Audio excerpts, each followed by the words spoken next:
Today we're discussing the Feast of Unleavened Bread, which people often run with Passover, but it's really a very different feast than Passover, even though they're closely connected, and one follows the other. So today we're going to start looking at the differences. We're going to start looking at the Feast of Unleavened Bread as a feast of its own.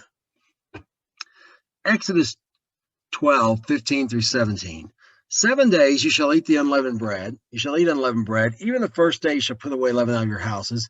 For whosoever eats leavened bread from the first day to the seventh day, the soul shall be cut off from Israel. And the first day there shall be a holy convocation. The seventh day there shall be a holy convocation to you. No manner of work shall be done in them, save that which every man must eat, that only may be done of you. You shall observe the feast of unleavened bread, for in the selfsame day I brought your armies out of the land of Egypt. Therefore you shall observe this day in your generations by an ordinance forever. And we'll just start the top. It's 7 days long. And notice that you're to put away the leaven out of your houses. And why? I mean, what's leaven? Leaven's something that causes it to puff up, literally, which is put airspace in there. And it doesn't have to be just yeast. It can be. There's things that are leaven. There's chemical leavens that sometimes aren't leaven until they're mixed with something else, like baking soda by itself is not a leaven. But if you put it with salt or vinegar or lemon juice, then it, you've seen with baking soda and volcano, you know what happens. So that causes the air bubble, the air pockets to appear, forming the bread to rise. So even though I call these half leavens, the baking soda per se is not a problem as long as it's just pure baking soda. But if something's a true leaven, like baking powder, which is baking soda plus the salt to make it leaven, is the catalyst being salt, then you consider that leaven, and you need to put it away out of your house. And the reason is so you don't accidentally eat leaven. Someone grab that and put it in something they're making during this week period. If you don't have leaven, you can't make leavened bread. So you put the leaven out of your house. And again, this is for 7 days. And notice the soul should be cut off from Israel. I mean, this is very serious. This is very serious. And now that cut off from Israel can mean banished, but in the Septuagint, in one of these places we'll look at, it actually says destroyed from among the people. So, so this is very serious. If you're going to be part of these people of Israel, whether you're circumcised or not, you have to observe this.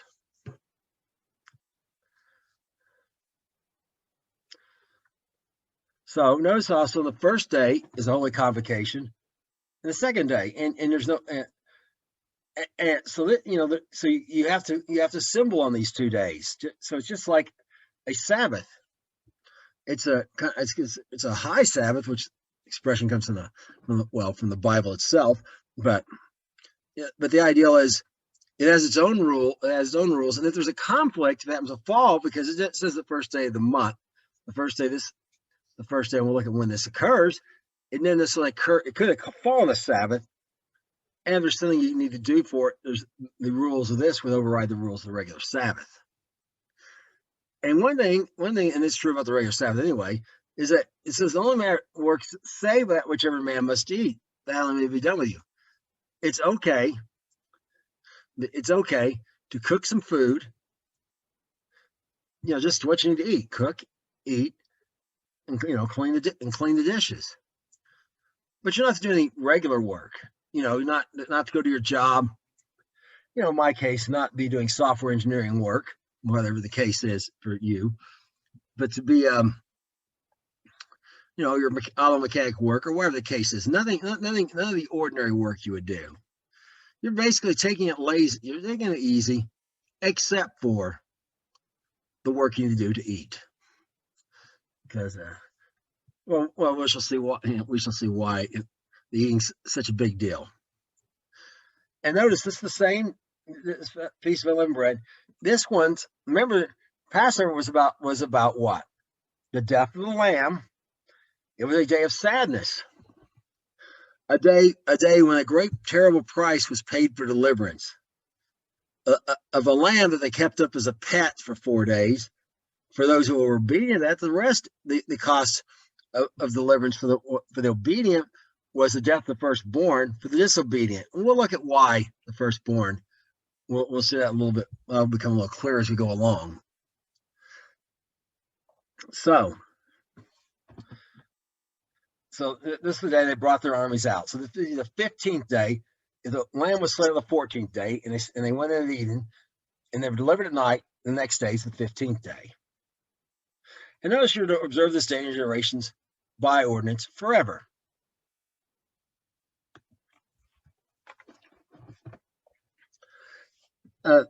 Look, some more instructions about this. That was the very first place it appears, but not the very next chapter is more. Exodus 13, 3-6. And Moses said to the people, remember this day which you came out of Egypt, out of the house of bondage, for the hand of the strength of the Lord brought you out of this place. There shall be no leavened bread eaten. This day you came out in the month of Abib. And it shall be when the Lord bring you in the house, into the land of Canaanites, and the Hittites, and the Amorites, and the Hivites, and the Jebusites, which he swore under your fires to give you a land flowing milk and honey, you shall keep this service in this month. 7 days you shall eat unleavened bread, and the 7th day shall be a feast to the Lord. Okay, so we're to remember this day, just like remember Passover. You remember this day, because this day, the first day of unleavened bread, is the day when you came out of Egypt. This is the first day when there's a taste of freedom from the bondage of the Egyptians. And there was no time to make the bread, so you have this, so you don't eat unleavened bread. They took their kneading troughs on their shoulders and ate unleavened bread the next morning. Because again, there was air leavening, where it actually pulled the air out of the yeast over enough time to make sourdough, but there wasn't time for air leavening. So the dough was in the troughs, but had to be baked without leavening first. And notice this: it's not just about what God took them out of Egypt, but why He's taking them into the land of Canaan, the land, a good land. Because he promised to Abraham, Isaac, and Jacob to give it to their descendants, which are the descendants of Israel. So he's not just about unleavened bread. It's not just about what you're escaping out of, delivering out of, but what you're delivered for, what you're delivered to go into. So for that, the 7th day is also be a feast of the Lord, which is actually a moed here. So here we have another example of a moed before Leviticus 23. Leviticus 23 is ever given. Matter of fact, well, we'll look at that. We'll look at that a little bit later, but just notice that. And there's the rest of this passage in Exodus 13, 7-10. Unleavened bread shall be eaten 7 days, and there shall be no unleavened bread seen in you, neither shall there be leaven seen within all your quarters. And you shall show your son in that day, saying, this is done because of that which the Lord did unto me when I came out of Egypt. It shall be a sign unto you upon your hand, a memorial between your eyes. The Lord's law may be in your mouth. With a strong hand, the Lord brought you out of Egypt. Therefore keep this ordinance in this season from year to year. Okay, so it's supposed to be 7 days, but notice there's no unleavened bread to be seen with you. You shouldn't see, if in their case, in the original instruction, when all the people of Israel are living together, there's supposed to be any unleavened bread seen among them. And if it's completely, Jewish may not be quite the right word, but yes, that's the ideal area. Not inside that. Inside that, their land where they're living, there shouldn't be any unleavened bread seen. There should be no leavened bread seen with them. So there should be, hot dog buns for Hebrew nationals or whatever the case may be. Just none. And there should be leaven seen with you in all your quarters. Of course, your quarters, your living quarters. if you don't have a shed, if you have a shed in your backyard, you're not living in it, or no one is living in it, that would, of course, would not be part of your living quarters.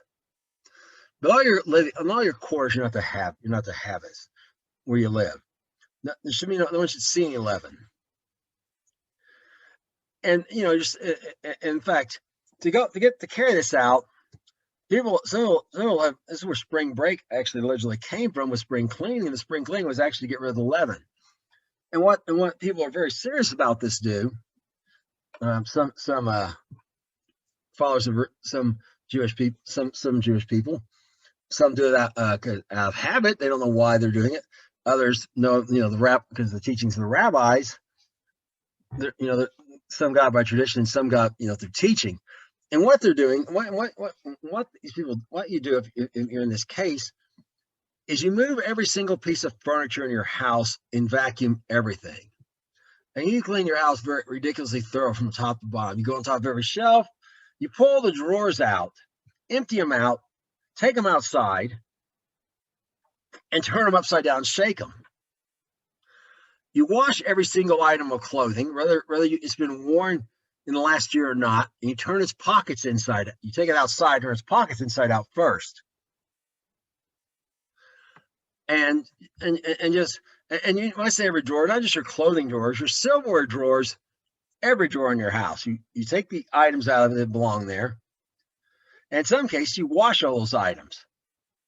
And all this is to make sure that there's not one single crumb in the house with no leaven. And it takes about a week to do, but you're cleaning out the house in the spring, because it always occurs in the spring. And when the Gentile neighbors saw and realized they weren't getting as sick, they started spring cleaning as well, but not maybe to that extent. And people needed time off from that to do it, so they had to take a break, spring break, which later became a time of debauchery and sin. For some people, it's a choice. You can use spring break wisely, but for a lot of people, that's actually what it became. So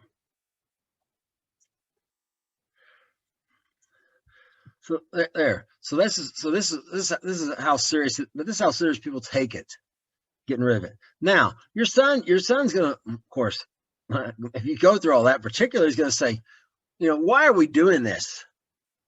And you're gonna tell him because of what the Lord did, which unto me when I came forth out of Egypt. Now notice the personalization here. It's as if you were there in Egypt. And Lord Yahweh, Yahuwah, however you prefer, did for us, did for you personally when you came out of Egypt. Now you may say, I never came out of Egypt. Well, you came out of it figuratively, at the very least, if you become a follower of Messiah, which I'll explain a little bit deeper later. But just say it that way. Not as he did for our ancestors, but as he did for you personally. So it's supposed to be a you are there experience, which is really a good way to celebrate all these holidays that commemorate something like this. Try to, I cook Egyptian. I learned how to cook Egyptian food. I got a lot of created a lot of recipes of my own. To be honest, got my cues from the Bible, and we're kind of like, we are there, being delivered from Egypt. And notice it's to be a sign of more between your eyes. For what? So what's the purpose of this? So the Lord delivered me for what purpose? He didn't just take me out. So he took us into something. That his law may be in our mouths, that we may have his words, his commandments, we may speak about them and put them into action. And we'll discuss about, which commandment, about what that means to, people aren't Jewish a little bit later. So therefore, you're to keep this ordinance in this season, which is Aviv, spring, literally means spring, from year to year.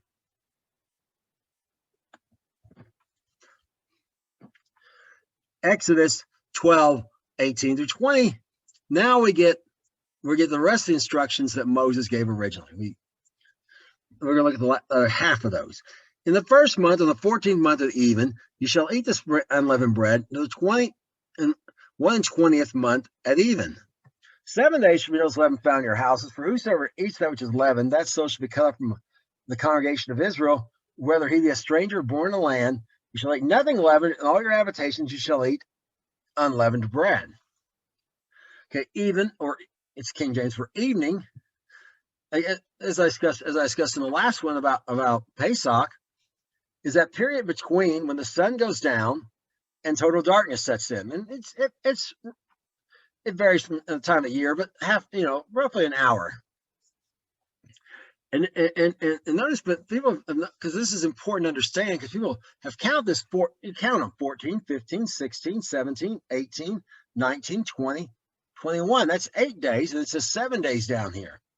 Well, you're not doing it the whole 14th day. Even every day, there's a transition period, an overlap. Whereas an evening that starts the day and an evening that ends it. So the evening of the 14th day that ends it is also the evening that begins the 15th day. So when you're really talking about here is counting the daytime portions of the days. So you end up with 15, 16, 17, 18, 19, 20th, 21st, 7 days. And notice, there's no levy found in your houses. And this is very serious. This is the part where I was talking about where, it's literally to be destroyed from among the congregation. And notice it's very easy, a stranger or born in the land. If you're among the Jewish people and identifying with them, if you're living in Israel, when they're in the land, it applies to you, right? This is not like Passover where if you're circumcised, you must eat it. If you're not circumcised, you must not. This is, you must eat it. You must do this regardless. No one gets leaven, Jew or Gentile. And notice, you're not eating nothing leavened. In all your habitations, you're to eat unleavened bread. So it's not just some houses, it's every house. Deuteronomy 16:3-4. You shall eat no leavened bread within it. 7 days you shall eat unleavened bread therewith, even the bread of affliction, for you came forth out of the land of Egypt in haste, that you may remember the day when you came forth out of the land of Egypt with all the days of your life.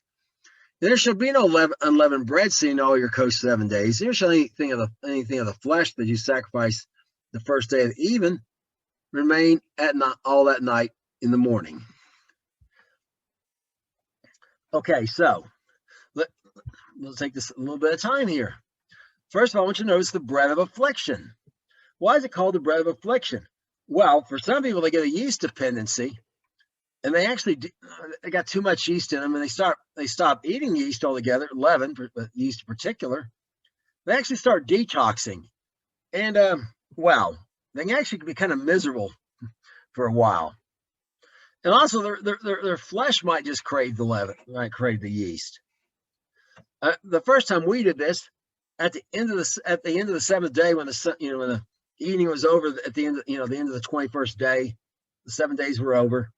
My kids literally went, "Yes, we can have leaven. We can have yeast."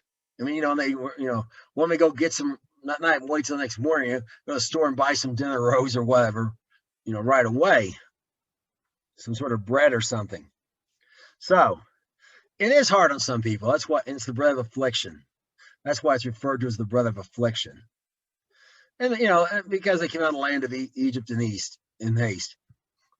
So and the little trip out of Egypt was it was hasty, and they had to travel a lot, and it wasn't necessarily super fun that first week. So but remember, let's do this so you remember the day when you came out, not the death that brought deliverance like Passover, the day you actually came out the next day. And this thing here about there's no eating of the flesh, you sacrifice the first day of even. There's an example again. The first day of even is also the evening that ends the 14th day the day of Passover, that overlap I talked about before. And the rule is you can't, nothing remains till morning. It all got burnt. And the last thing here on Leviticus 16:8, we'll look at the last thing here. It says in Deuteronomy, I'm sorry, that's 16:8.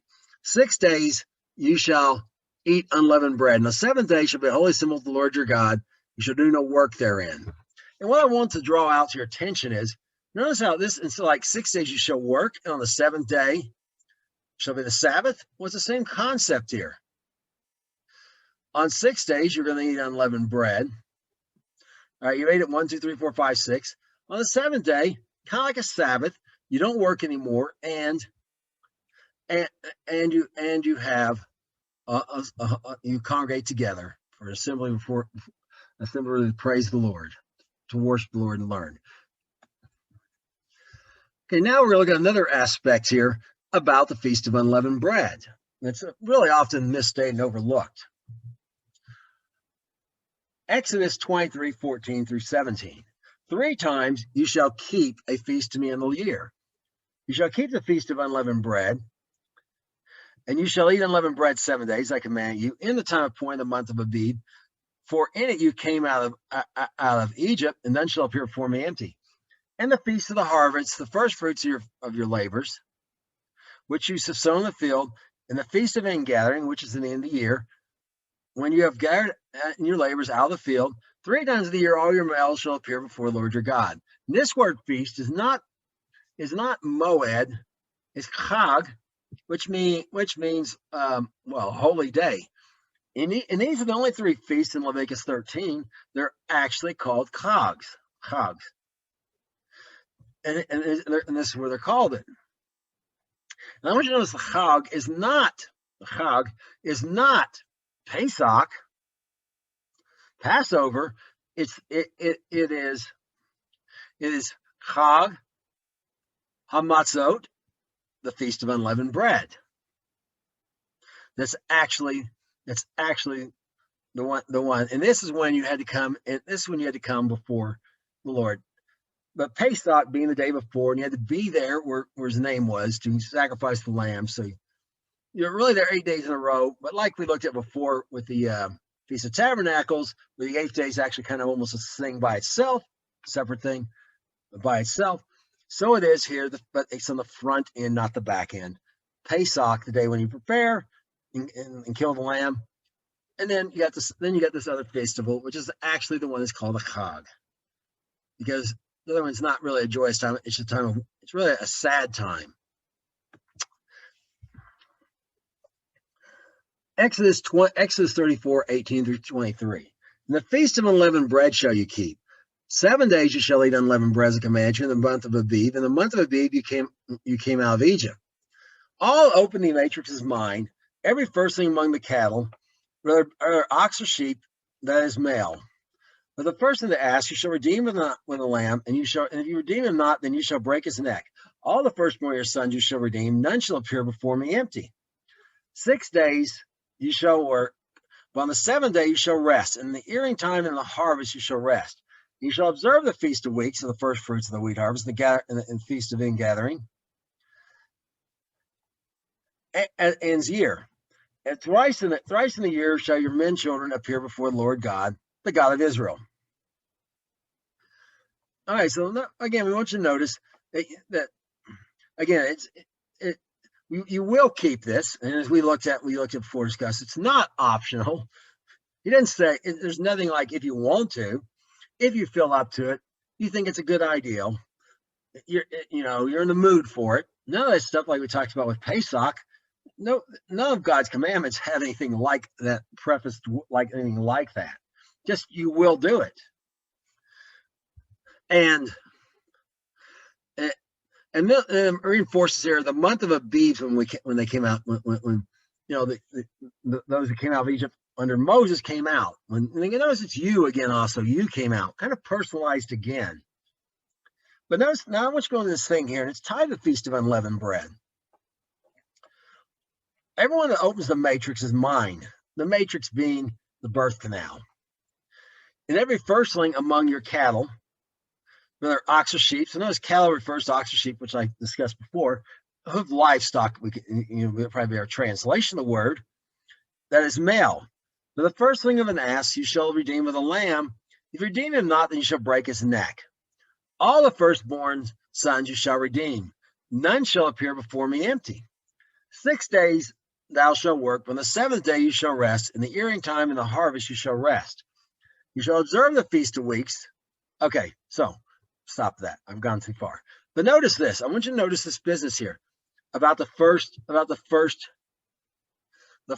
of everything belongs to the Father.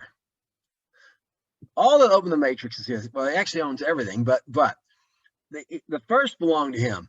And this is why the people who put the blood on the door and Passover, were redeeming the firstborn son with the blood of the lamb. Those who didn't, their sons weren't redeemed. And they belonged to the Lord, and they died. And this is also why all the hoofed animals, also the firstborn among all the hoofed animals, died. Because they also belonged to the Lord, and they had not been redeemed.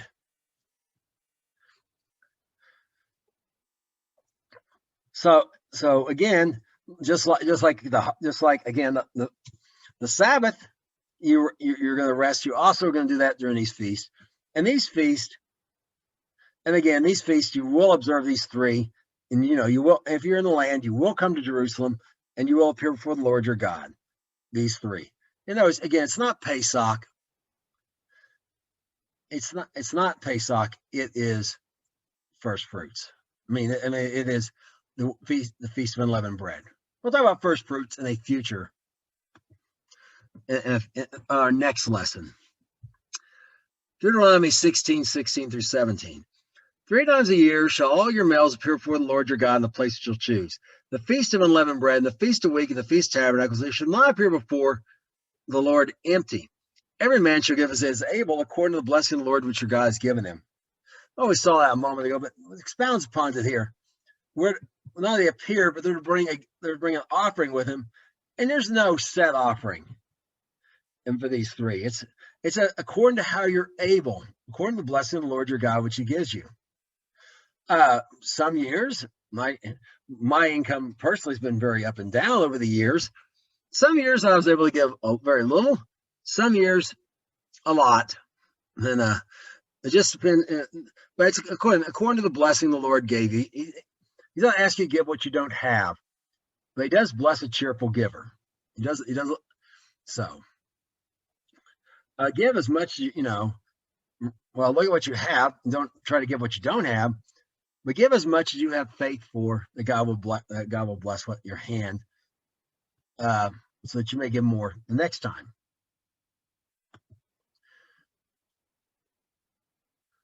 Okay, now we're going to move on to the next section, some more commandments about the Feast of Unleavened Bread.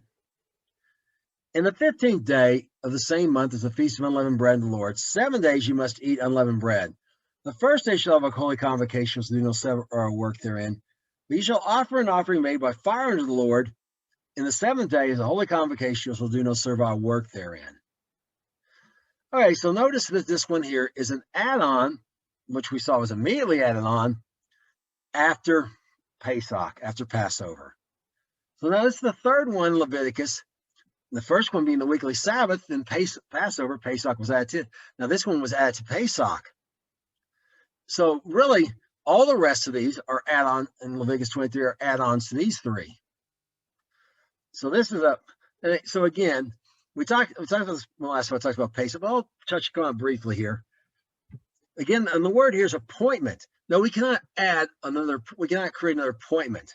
We can create a chag, and as I demonstrated, it was as I demonstrated when I talked about the Purim, the holidays, that actually the new moon is never called a chag is never called a chag, and certainly never an appointment in the wait a minute, I think maybe this is called an appointment, and it's on this list, the observance of the new moon.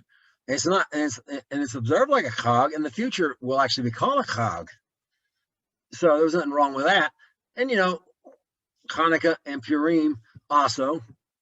Nothing wrong with those, because you can also have mishtas, like Abraham. We celebrate the weaning of Isaac, weddings, except, which are just celebrations. A mishta is just a celebration. One's a kind of a holy religious celebration, and one's just an ordinary celebration. So there's certainly no truth to this ideal that only you should ever celebrate are these things here in Leviticus 23, 6 through 8, because even those past this one are add-ons, or were added on later after the exodus out of Egypt. They were in the wilderness for a while. Okay, so now we're going to look at Numbers 28, 17 through 20 in Midbar in Hebrew, which means in the wilderness, but it's called Numbers in English because there's a sense at the beginning and a sense at the end. And 20 and 29 are about the sacrifices for these very holidays, which the other one, look, I just sort of hinted there was some, but now we're going to get into what they are in Numbers 28, 17 through 20. And the 15th day of this month is a feast. 7 days of unleavened bread shall be eaten. In the first day shall be a holy convocation to serve our work therein. We shall sacrifice an offering made by fire of a burnt offering unto the Lord. 2 bullocks, 1 ram, 7 lambs of the first year. They shall be unto you without blemish. Their meat offering shall be fine flour mingled with oil. 3/10 of dill shall you offer for a bullock, 2/10 of dill for a ram. So I want you to notice something about here. Now, remember, Pesach didn't have the offering in the tabernacle and later the temple, because the offering was the lambs outside the temple, even outside the gates of the city, that were slain. Remember, together was what that was.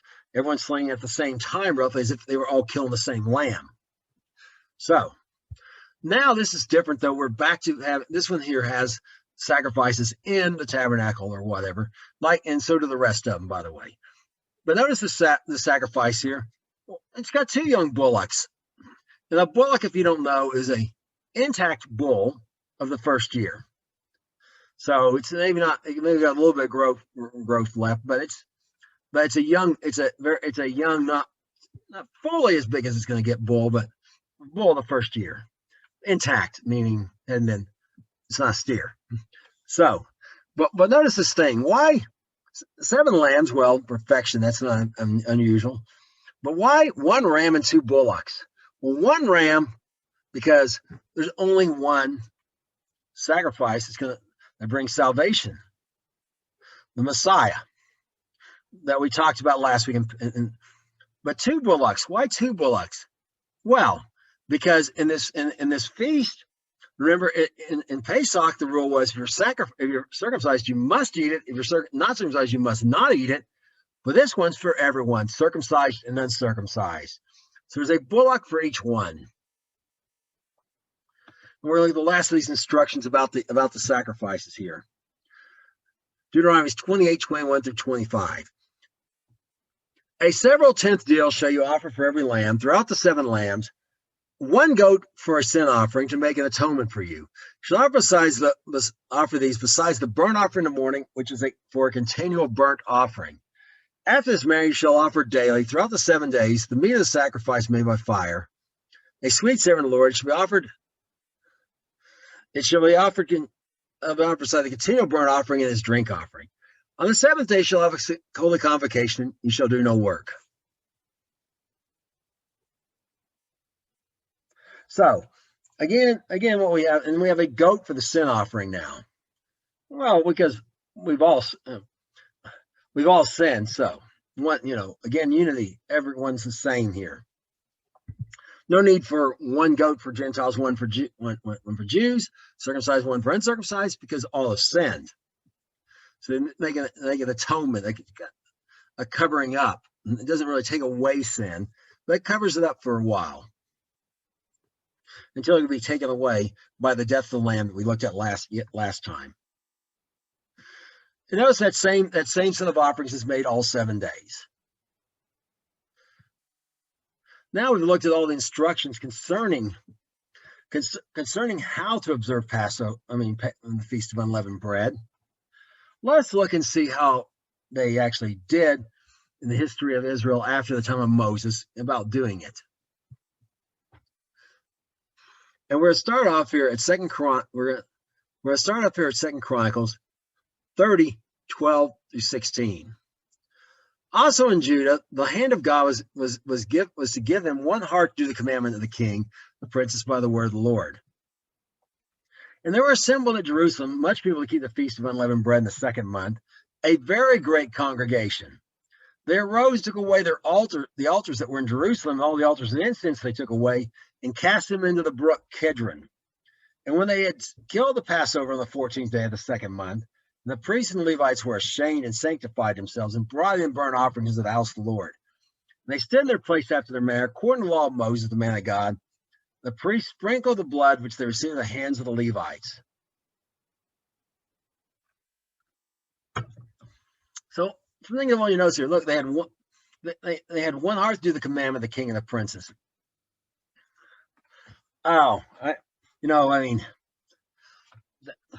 Getting all these Jewish people and these people live among them and grafted into the Jewish people and the unity. Well, that was practically a miracle. Well, it was, because the hand of God was there. This is not their normal. It's not the normal behavior of not just them, human beings in general, to look for. For there to be at least some dissenters, but there's no dissenters at all. And they came. There's a very great congregation who showed up. But I want you to know the next thing. First thing they did was they finished some repentance here. Hezekiah, if you remember, the idols have been destroyed out in the land and so on and so forth. But there were still altars for these idols in Jerusalem. This is not the altars of the temple, and I say the altars of the temple. This ain't about the brazen altar, except because those going to have sacrifices on them, which they're going to see. Which you see in the next verse. This is talking about incense to other gods. So, the Feast of Unleavened Bread is a time of examination to see if there's anything in your life that God's not pleasing to the Father. It's not pleasing to God and getting rid of it. Not just acknowledging it, but real repentance and this is kind of the paraphernalia that's left over from their previous behavior. So like you may need to like I went, and after I got baptized in the Holy Spirit, I took all my secular albums, I burned them. I smashed and burned them, record albums, because that was behind me now. And I didn't need we didn't want any of this paraphernalia sitting in my house. So, and that's the kind of thing it's talking about you're doing here. You want to get rid of that stuff associated with bad behavior you used to have. So, and because of that, now we're going to move on to the next part of this passage in this chapter here. 2 Chronicles 30, 17 through 21. And there were many in the congregation that were not sanctified. Therefore, the Levites had the charge of killing the Passovers, everyone that was not clean, to sanctify them unto the Lord. And a great number of people, even many of Ephraim and Manasseh, Issachar and Zebulun, had not cleansed themselves, which they did. Yet they did eat the Passover, otherwise as is written. But Hezekiah prayed for them, saying, "The good Lord pardon everyone," and prepared his heart to seek the Lord, seek God, the Lord of God of his fathers, though he be not cleansed according to purification of the sanctuary. And the Lord hearkened to Hezekiah and healed the people. And the children of Israel that were present in Jerusalem kept the feast of unleavened bread 7 days with great gladness. And the Levites and the priests praised the Lord day by day, singing with loud instruments unto the Lord. Okay, so some things to draw out here is the people were had a heart to seek God, but they hadn't really cleansed themselves the right way. They weren't doing it quite right, and and actually, this not coming to the temple unclean was desecrating the temple, and it was a very serious matter. In fact, the penalty was death. So perhaps they came in they inflicted some. But notice how gracious God is.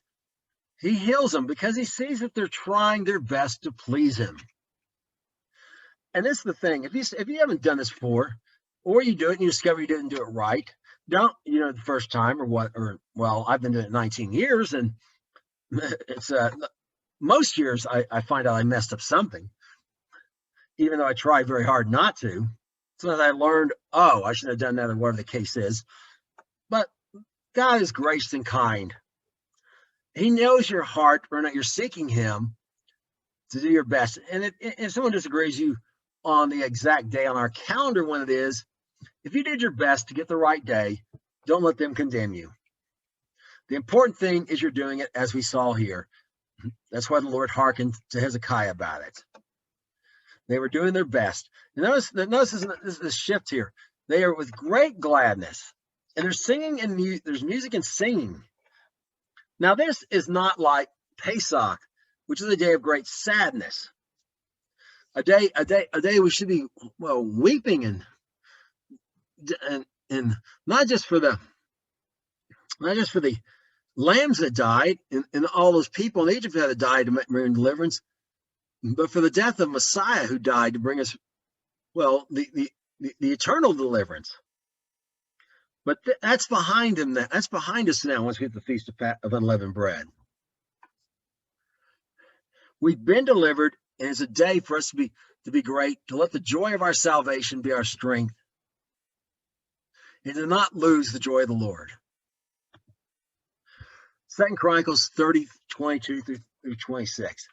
And Hezekiah spoke comfortably. All the Levites had taught the good knowledge of the Lord, and they did eat the feast throughout 7 days, offering peace offerings and making confession to the Lord God of their fathers.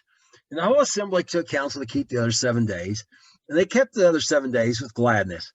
For Hezekiah the king of Judah did give to the congregation 1,000 bullocks and 7,000 sheep. The princes gave the congregation 1,000 bullocks and 10,000 sheep. And a great number of priests sanctified themselves. And all the congregation of Judah, with the priests and the Levites, all the congregation that came out of Israel, that came out of the land of Israel, and that dwelt in Judah, rejoiced.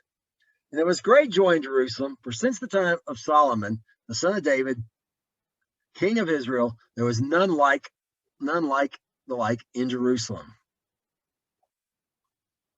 So now let's look at this. And notice, first of all, the Levites' first job during the Feast of Tabernacles, during the Feast of Unleavened Bread, is to teach the good knowledge of the Lord. So it's not just 7 days of, eating matzah or eating matzah the like. And there could be other products. It just can't be leavened. A lot of brownies, some brownie mixes you buy in the store don't have leaven in them, and you can also make your own. But the point is, it's not just about the food, the physical food. It's about the bread. Man does not live on bread alone, by every word of the Lord of God. Spending extra time with that word of God, learning, as it were, particularly on the first and seventh day. Now, I want you to notice the next thing. Here's another example of what I was talking about earlier. They kept 7 extra days with gladness. They want the party to keep going on, and they did. Hezekiah Hezekiah and the princes of Israel gave to the congregation a bunch of food. Basically, they all ate good for another week. Because it wasn't, because they had refrigeration stuff. A lot of people didn't get meat. Sometimes very little meat during a week. Except during certain times of the year, and they're getting this great abundance of meat. And and God gave His blessing to it, even though these 7 days were not in Leviticus 23. I just want, and part of that's because there was not one like it since the time of Solomon. Many years have gone by, and the people were righteous and were actually doing this year by year as best they could when they couldn't go. When the temple was shut down by Athaliah and there was idols and they couldn't go at their house, perhaps they had some built up joy that they needed an outlet for, because they were finally there doing it. Now we're going to go 2 Chronicles 8:12 through 13, speaking of Solomon. Then Solomon offered burnt offerings unto the Lord on the altar of the porch, which he built before the porch. At every rate, a certain day, offering according to the commandment of Moses on the Sabbath, on the new moons, on the solemn feast, 3 times in a year, even the feast of unleavened bread, and the feast of weeks, and the feast of tabernacles. So we see here with Solomon that when he dedicates the altar, and from there on, he's actually going to make sure that during his reign, even though he introduced idols all over the land, he was kind of that's for his wives, but he's in there for God, for the Father. He's going to keep doing this, all those things we read about for the Feast of Unleavened Bread. 2 Chronicles 35, 5 through 12, 15 through 19. Then the singers, the sons of Asaph, were in their place according to the commandment of David and Asaph and Heman and Jeduthun, the king's seer, and the porters waited on every gate, and they might not depart from their service, for their brethren the Levites prepared for them. So all the service of the Lord was prepared the same day to keep the Passover and to offer burnt offerings upon the altar of the Lord, according to the commandment of King Josiah. And the children of Israel that were present kept the Passover at the time and the feast of unleavened bread 7 days. And there was no Passover like it kept in Israel in the days of Solomon the prophet, neither the kings of Israel keep such a Passover as Josiah kept, and the priests and the Levites, all Judah, and all that were present, and the inhabitants of Jerusalem. In the 18th year, the king of Solomon, and the reign of Josiah, was this Passover kept. Well, first thing I want to draw out to your attention. Well, first of all, notice again, the sons of Asaph. Well, these are singers, right? The singers, the sons of Asaph, right? Again, a time of rejoicing, more singing. This is a week of praise and worship, and not just idly soaking or whatever, just having it play in the background. What about participation? You participatorily praising and worship. A little extra focus on praising Yah'shua, Yahweh, for his goodness, or the Father for his goodness. And notice the Passover. That's connected. There's this connection between Passover and the Feast of Unleavened Breads, and yet they're both referred to as Passover down here. And I'll touch upon that a little bit more. But there's definitely there's a connection because one's just right after the other. And the other thing I want you to notice is it's the 18th year. Well, Josiah did it right. The first one has done it right, and he's almost at the end of the second kingdom, about to go into captivity. And he didn't do it to the 18th year because, well, he didn't get the instructions till then. Yet those who did their best and weren't able to come to the temple and stuff because, well, the people weren't doing it in the temple, who did their best to remember, the Father was pleased with. Ezra 6:21 through 22. And the children of Israel, which were come again out of captivity, and all such have separated themselves from the filthiness of the heathen of the land, to seek the Lord their God did eat, and kept the feast of unleavened bread 7 days with joy. For the Lord made them joyful, and turned the heart of king of Assyria to them, to strengthen their hands in the work of the house of God, the God of Israel. Okay, this is Ezra. This is after the captivity's over, the Babylonian captivity. When Judah got sent to Babylon, now they've got sent back. They're actually under the Persians, which I'll get to in a minute here. And notice this is this key thing they did. They separated themselves from the filthiness of the heathen of the land to seek God. And see, the Feast of Unleavened Bread really is about marking you as separating yourself from the filthiness of the heathen of the land. Like when I said I destroyed my secular records. Well, why? Because those records were about fornication and so on and so forth. I destroyed them to seek the Lord God of Israel. I want, basically everything's in it. Satan's the father of all lies. For John 8:44, God's called the God of truth. All truth comes from the Father. I want nothing, so the world only has filthiness. I want any of that filthiness because I'm going to seek after the Father. He's the source of truth. And the Feast of Unleavened Bread is a great time to look in your life and say, oh Lord, if there's any wicked thing in me, show it to me, like David did. not because you're being proud, but because you're humbling yourself. So if he does show you something, you get rid of it. And lastly, and that's what really makes you joyful in the Feast of Tabernacles, is separating yourself from the wickedness of this world, not continuing those things, because those things bring sorrow and death. The way of the ungodly, the way of the transgressor is hard. The wages of sin is death. Those things don't bring joy. They bring sorrow. And sin may have a pleasure season for pleasure, but it always ends up, bitter at the end. So you don't want those things. So then your unleavened bread will be days of joy. And notice he turns the heart of the king of the Assyrian to them, and that king was king under the Persian emperor.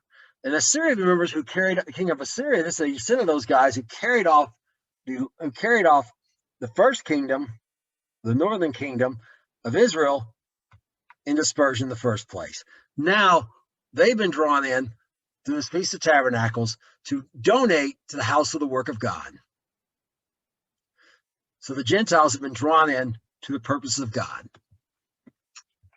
Speaking of this, we're going to look at we're going to examine tabernacle, the feast of unleavened bread. The Feast of Unleavened Bread in the Brit Hadashah, the New Testament. Because you may not be Jewish or anything, and you may be wondering, well, what has this got to do with me? Well, we're going to see. Now the Feast of Unleavened Bread drew nigh, which is called the Passover.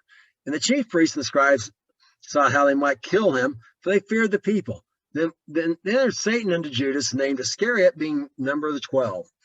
And he went his way and communed with the chief priests and the captains, how he might betray him to them. They were glad and covenanted to give him money. And he promised and saw opportunity to betray him in the absence of the multitude. Then came the day of unleavened bread, when the Passover must be killed. Okay, so let's go look at this again. Now notice that the Feast of Unleavened Bread is also called the Passover. And this is common today. People say Passover, they're really talking about all 8 days. Pesach, the day of preparation, because there's that overlap where the 14 days ending is also when the 15 days beginning. So they call the whole thing Passover, and you kind of it kind of blurs both when you do this, because Passover seems very joyful, Pesach's very sorrowful. Sorrow for sin, then joy after repentance. But nonetheless, if you often see people say they're out for the week, they're out for Passover in certain places, and like New York City area, and they don't mean a day, they mean 8 days. And now the other thing I want to draw down, so you're down here at the bottom. The day of unleavened bread, when the Passover must be killed. Well, wait. Remember, the day of unleavened bread starts the 15th day. Passovers must be killed on the 14th day. So why is it called the day of unleavened bread here? Well, the reason is to put a little buffer to err on the side of caution. People actually would try to start eating their unleavened bread, have all their leaven out by the end of the 13th day, and so they would be distracted because they're doing what's preparing on the 14th day. So they would just start eating unleavened bread on the 14th day, on the day when the Passover must be killed. And they also can already have their unleavened bread ready at time of eating, because remember, you're supposed to eat Passover, according to the instructions we read last time, is actually supposed to be eaten during the evening, between sunset and nightfall. So you already need your bread made for that case. Your unleavened bread. Acts 12, 3-4 is the next part we're going to find about information about unleavened bread in the renewed covenant. Because he saw it pleased the Jews, he preferred to take Peter also. Then were the days of unleavened bread. When they apprehended him, he put him in Easter and delivered him 4 quaternion soldiers to keep him, intending after Easter to bring him forth to the people. Now, people look at this and say, well, see, look, the word Easter's in the Bible. Well, it's in this King James translation. And the reason is, as I explained with Pesach, is, well, the Greek word for Passover, Greek, what Americans call Greek Easter, was actually Pesach, Passover, and it's actually called Passover from Italy all the way east. Now it's up in the areas of the descendants of Gomer, the Gauls and who also became the Germans came from them, and a sense of Taras, the Norwegians, and the Celts who came out of the Gauls. They all had this kind of the same religion beforehand, and when this false Church of Rome incorporate and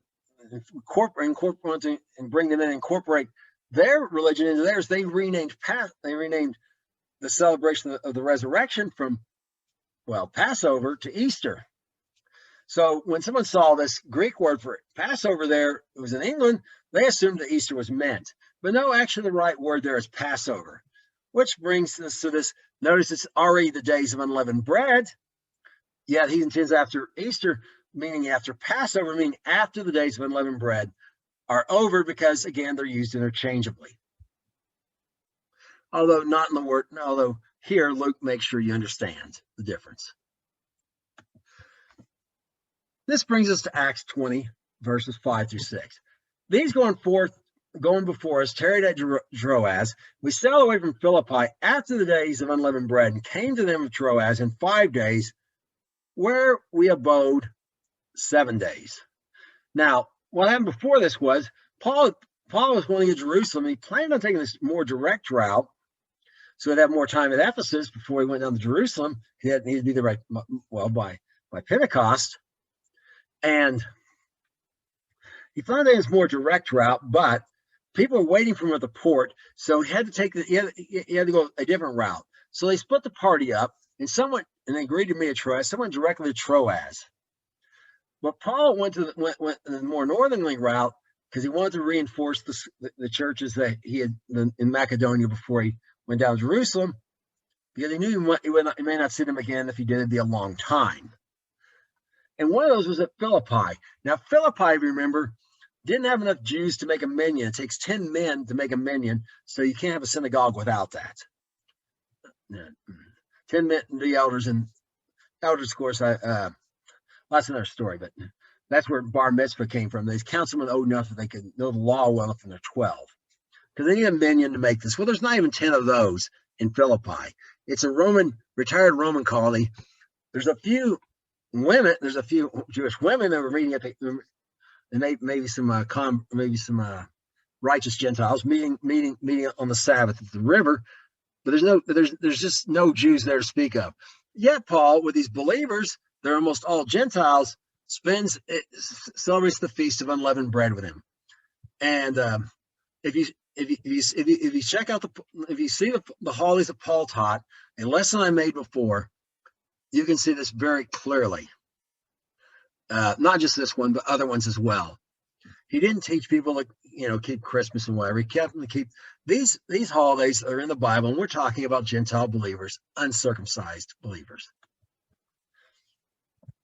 Now we're going to look at one last aspect about this, about that there is a physical feast of unleavened bread, and there is getting rid of physical leaven, but there's a different kind of leaven, just like there was a physical circumcision and a circumcision of the heart, a spiritual circumcision.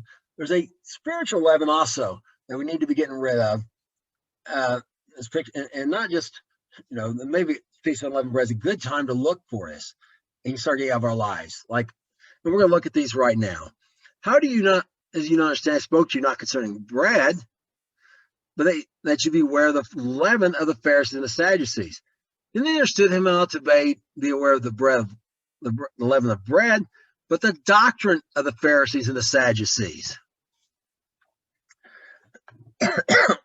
This is a great problem today among people who meet on the Sabbath. On top of believers, they have the leaven of the Pharisees and the Sadducees all mixed in their doctrine.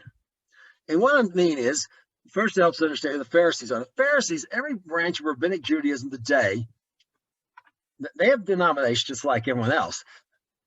They all trace themselves back to the Pharisees, and they're proud of it. The Karaites came from the Sadducees, and they're proud of it.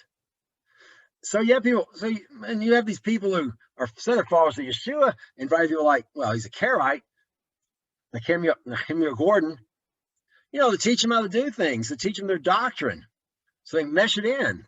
And a lot more often, people came out of rabbinic Judaism, and they don't want to let go of that doctrine.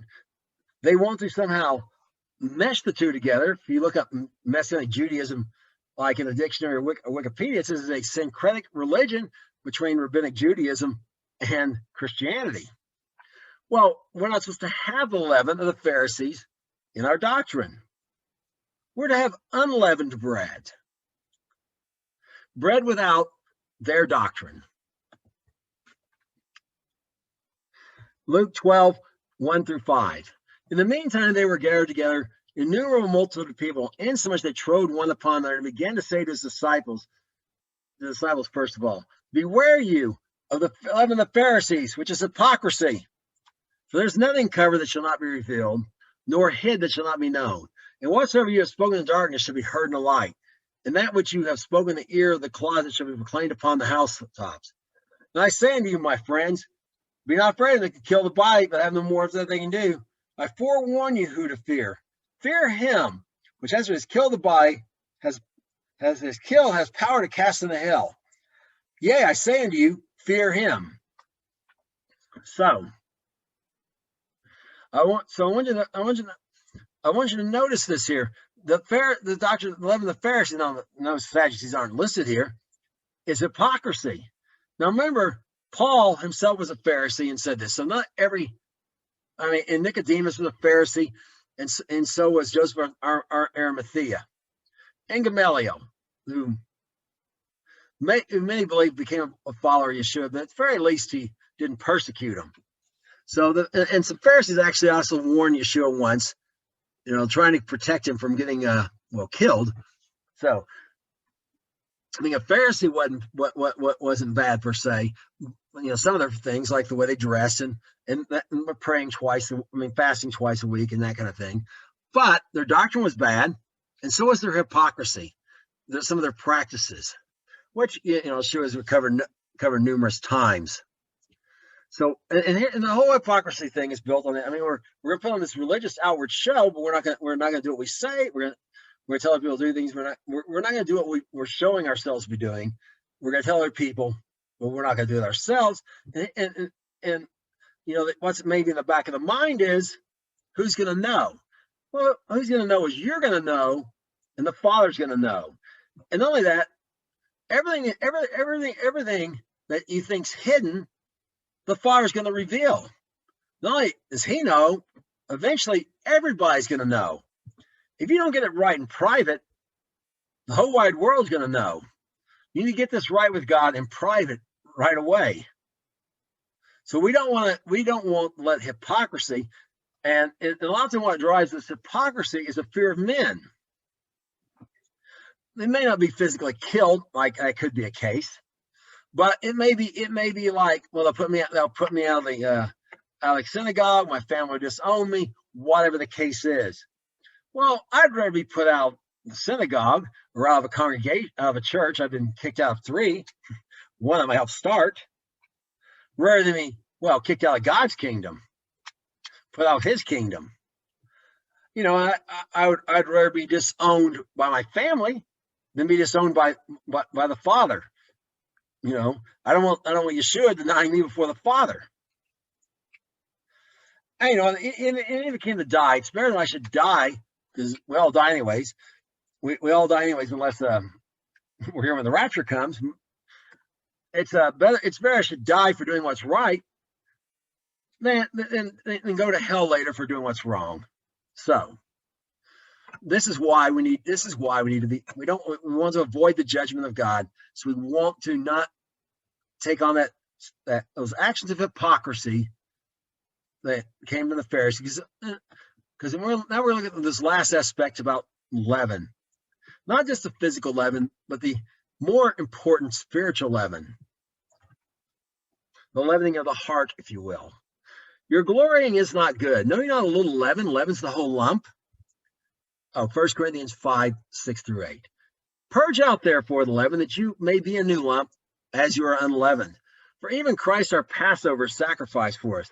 Therefore, let us keep the feast, not with old leaven, neither with the leaven of malice and wickedness, with the unleavened bread of sincerity and truth.